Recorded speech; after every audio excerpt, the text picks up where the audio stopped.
The abandoned amusement park had been a ghost on the edge of town for as long as I could remember. No official statement was ever given, no real explanation whispered from anyone who might know. All we ever heard was, something happened there, that was it.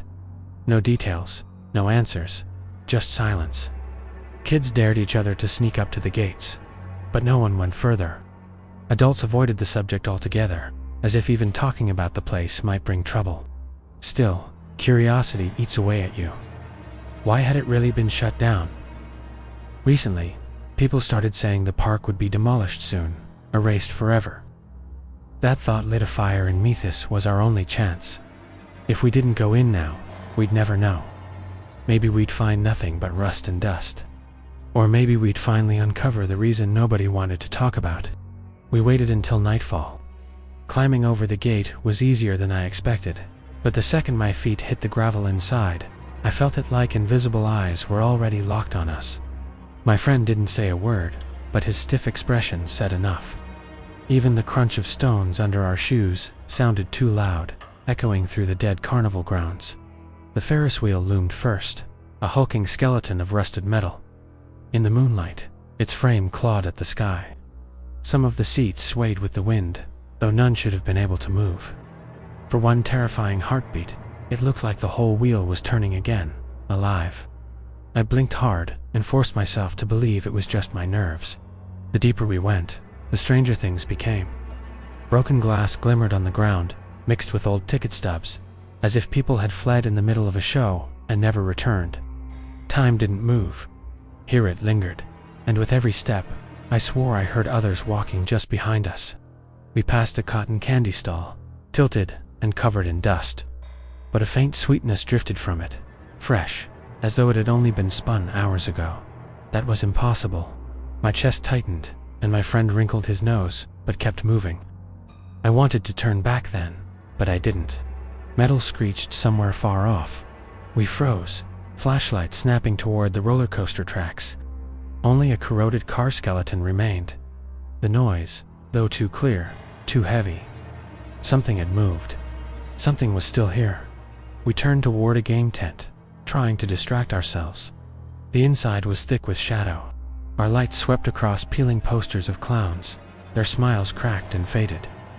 I couldn't shake the feeling that their painted eyes were watching us. Then a broken speaker crackled to life. A burst of static hissed through the dark. My heart leaped to my throat. There was no power, no electricity, not for years. The sound died just as quickly, leaving a silence that felt even worse. Outside again, the air was colder. The moon slipped behind clouds, and the whole park sank into a deeper, heavier dark. Minutes felt like hours. My hands shook as we kept walking. We stumbled onto the performance stage. Decayed planks groaned under our weight. Once, this place must have roared with cheers and laughter. Now it felt crowded in another way, like an audience was still there, silent, unseen, staring at us. The curtain stirred. No breeze, no reason, just movement. We aimed our lights, but there was nothing. Still, my legs carried me backward without thinking. By the time the Ferris wheel came back into view, we weren't alone. A figure sat at the very top, still and black against the stars. Our light cut across it, and it vanished. Not climbed down, not jumped, just gone. We tried to rationalize, but the park wasn't interested in reason. The carousel creaked to life next. Its painted horses, chipped and eyeless, began their slow, jerking spin. No motor, no wires, just movement, dragging a scream of rust with every turn. My friend made for it, but I yanked him back. In those hollow sockets, I swore something was staring out at us, watching, waiting. We sat for a moment near overturned bumper cars, trying to steady our breaths. That was when the laughter came.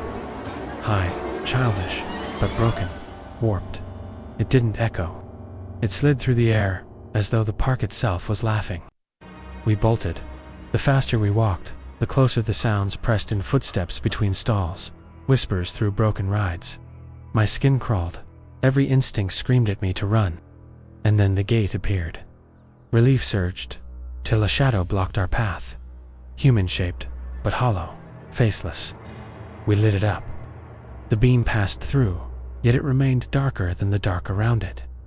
We ran blind through a side path. The park twisted into a maze, every corner leading deeper instead of out.